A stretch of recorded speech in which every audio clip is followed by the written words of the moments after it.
Start.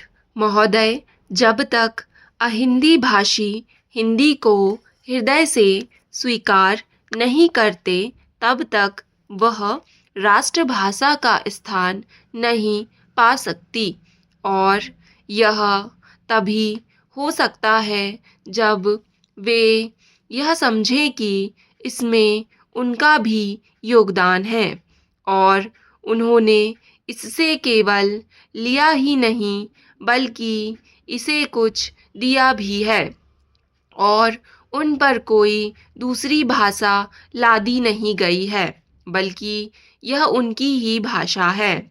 मेरे कहने का अर्थ यह नहीं कि आप उनकी ही व्याकरण अपना लें। इसका अर्थ यही है कि आप उदारतापूर्वक जितना ले सकते हैं ले लें। भाषा इसी प्रकार बन सकती है। यह भी आवश्यक नहीं है कि उसको स्वीकार करने पर आप वही लिखना आरंभ कर दें, परंतु जो वे लिखें उसको आप गलत ना समझें। आज किसी भी भाषा का रूप वही नहीं है जो उसके प्रारंभिक काल में था। उसमें परिवर्तन होता रहता है। हिंदी के इतिहास में भी आपको यही बात मिलेगी।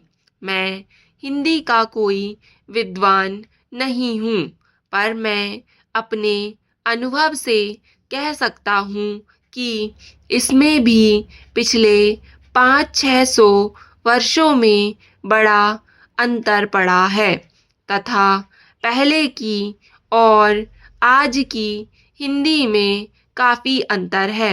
इसलिए नवयुग में जब वह देश की भाषा बनने जा रही है तो उसमें थोड़ा अंतर करना भी पड़े तो वह स्वीकार कर लेना चाहिए, जिससे उसका अन्य प्रदेशों के लोगों के साथ मेल बैठ जाए।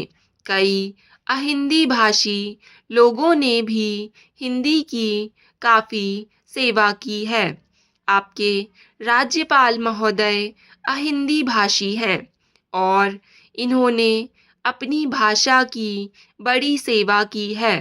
यह भी हिंदी के पक्ष में थे और इन्होंने बड़ा योग दिया, जिसके कारण हम संविधान सभा में सफल हो सके।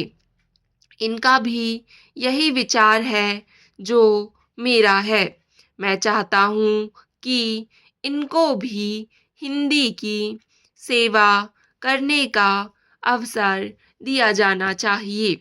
उसका फल हिंदी के लिए और देश के लिए अच्छा ही होगा। मानपत्र में आपने संस्कृत के संबंध में कहा है। मैं मानता हूँ कि हमारे देश में संस्कृत का अध्ययन आवश्यक है, क्योंकि देश की सभी भाषाओं का स्रोत वही भाषा है। संस्कृत से हमारा संबंध अटूट है। इसकी पढ़ाई लिखाई कम हो गई है। यह हमारे लिए दुख की बात है। मैं आशा करता हूँ कि इसकी उन्नति होगी। महोदय, मैं अपने बारे में कहता हूँ। जब मैं छोटा था और कॉलेज में पढ़ रहा था तब रूस और जापान के बीच युद्ध छिड़ा। उस समय समाचार पत्रों में जापान के संबंध में बहुत सी बातें छपा करती थी।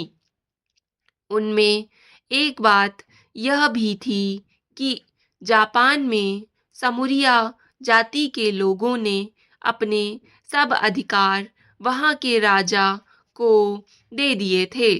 उसके बाद जापान बड़ी उन्नति कर सका। हम लोग यह पढ़कर आश्चर्य और सराहना करते थे। उससे बढ़कर हमारे यहाँ के लोगों ने स्वराज्य स्थापित होने के बाद 1-2 वर्ष में एक उदाहरण उपस्थित करके दिखाया। हम भी अपने हजारों वर्षों के इतिहास को नहीं भूलेंगे। जो रियासतें अलग-अलग स्थापित हो गई थीं और एक प्रकार से भारत कई टुकड़ों में बटा हुआ था, वे सब टुकड़े एक हो गए। आज ब्रिटिश भारत और देसी रियासतें मिलकर एक हो गई हैं। उसके बाद हमारे सामने यह प्रश्न आया कि भारत के लोग केवल स्वराज्य से ही सुखी नहीं हो सकते, उनको किसी न किसी प्रकार सुखी बनाना है। इस संबंध में सरकार ने अपनी ओर से प्रायः सभी राज्यों में जमींदारी और जागीरदारी उन्मूलन के कानून उपस्थित किए और वे कानून पास हुए। प्रसन्नता की बात तो यह है कि बहुत से स्थानों में कानून उन लोगों की स्वीकृति से तथा उन लोगों की सलाह से पास किए जिनकी जमींदारी और जागीरदारी समाप्त हो जानी थी। यह भी देश प्रेम का उदाहरण है।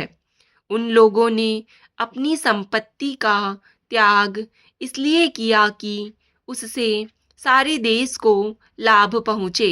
वह काम भी लगभग पूरा हो गया और पूरा होता जा रहा है। हमारे सामने मार्ग प्रशस्त है और अब हमें इस पर चलने की शक्ति चाहिए। हमें परस्पर कभी-कभी इस प्रकार की संकुचित धार्मिक अथवा सामाजिक भावना देखने में आती है, जिसके कारण कभी-कभी लड़ाई झगड़े हो जाते हैं। हम इस चीज को भी दूर करने का प्रयत्न कर रहे हैं। हमारे संविधान में स्पष्ट बता दिया गया है कि कोई चाहे किसी भी धर्म का क्यों ना हो, किसी भी जाति का क्यों ना हो, इस देश में सबको समान अधिकार है। गरीब से गरीब आदमी को भी वही एक वोट देने का अधिकार है जो कि राजा साहेब को है या मुझे। धर्म के नाम पर किसी प्रकार का भेदभाव नहीं किया जाता है। अध्यक्ष महोदय, मैं आपका आभारी हूँ कि आपने मुझे बोलने का अवसर दिया। इस देश के वर्तमान भारी संकट के समय में और विशेष रूप से उस समय जबकि हम लड़ाई से अभी निवृत्त हुए हैं और आकाश में लड़ाई के बादल दूसरी तरफ से आने शुरू हुए हैं, हमारे वित्त मंत्री ने जो बजट पेश किया है, वे इसके लिए बधाई के पात्र हैं। यद्यपि भिन्न-भिन्न पहलुओं को लेकर आलोचनाएं की गई हैं, लेकिन यदि उनकी कठिनाइयों को भी देखा होता कि राष्ट्र को किन-किन संकटों का सामना करना पड़ रहा है, इस बात पर भी अगर मेरे से पहले बोलने वाले वक्ताओं ने विचार किया होता तो मेरा विश्वास है कि उनकी आलोचनाओं का आधार कुछ दूसरा होता। उन्होंने ऐसे कठिन अवसर पर यह एक संतुलित बजट पेश किया है, उसके लिए मैं उन्हें बार-बार बधाई देता हूँ, लेकिन साथ ही साथ मैं अपना यह कर्तव्य समझता हूँ कि कुछ मेरे विचार भी उनके सामने प्रस्तुत करूँ, जिससे उनकी कठिनाइयाँ कुछ हल हो जाएं। उदाहरण के रूप में विगत 2 वर्षों में लेखा-जोखा कमेटी में बैठने के समय मुझे ऐसा अनुभव हुआ है कि इस देश में 2-3 इस प्रकार की त्रुटियां मौजूद हैं जिनको दूर करने के लिए, जिनकी जांच करने के लिए यदि कोई एक कमेटी या आयोग बिठा दिया जाए तो राष्ट्र को, राष्ट्र की सरकार को, राष्ट्र के विकास कार्यों को और राष्ट्र की रक्षा व्यवस्था के लिए करोड़ों नहीं, अरबों की व्यवस्था फौरन हो सकती है। स्टॉप।